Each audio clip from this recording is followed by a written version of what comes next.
લોકમત ન્યૂઝમાં આપનું સ્વાગત છે। વડોદરા શહેરમાં વડોદરા મહાનગરપાલિકાની ચૂંટણી માટે આજે મતદાન ચાલી રહ્યું છે। ત્યારે વડોદરા શહેર ભાજપ પ્રમુખ જયપ્રકાશ સોનીએ પરિવાર સાથે પોતાના મતાધિકારનો ઉપયોગ કર્યો હતો। આજે રાજ્યમાં સ્થાનિક સ્વરાજ્યની ચૂંટણી યોજાઈ રહી છે। મતદારો મતકેન્દ્રો ઉપર પહોંચી પોતાના મતાધિકારનો ઉપયોગ કરી રહ્યા છે। સંસ્કારી નગરી વડોદરાના માજલપુર વિસ્તારમાં આવેલ કુબેરેશ્વર પ્રાથમિક શાળા ખાતે વડોદરા શહેર ભાજપ પ્રમુખ ડૉક્ટર જયપ્રકાશ સોની દ્વારા પરિવાર સાથે મતદાન કરવામાં આવ્યું હતું। આ પ્રસંગે તેમણે નાગરિકોને લોકશાહીના આ મહાપર્વમાં ભાગ લઈને પોતાના મતાધિકારનો ઉપયોગ કરવા અપીલ કરી હતી।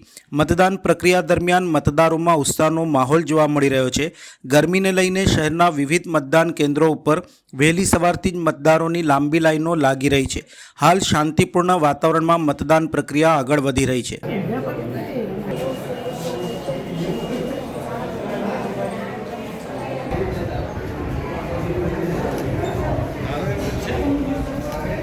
મજબૂત હોય અને વિશ્વની સૌથી મોટી લોકશાહી હોય, જે કોઈ બનાવનાર હોય તે ભારતનો નાગરિક છે।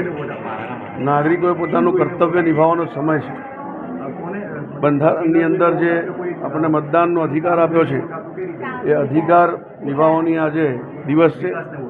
આપ સૌના માધ્યમથી હું નગરજનોને જણાવવા માગું છું કે આપ દેશ હિતમાં આગળ આવીને મતદાન કરો। બસ વિકાસ જે લોકો વિકાસ કરે છે તો એને સપોર્ટ આપણે કરીએ તો દેશ સુધરે છે। તો બસ આપણે દેશને સપોર્ટ કરીશું વિકાસ માટે।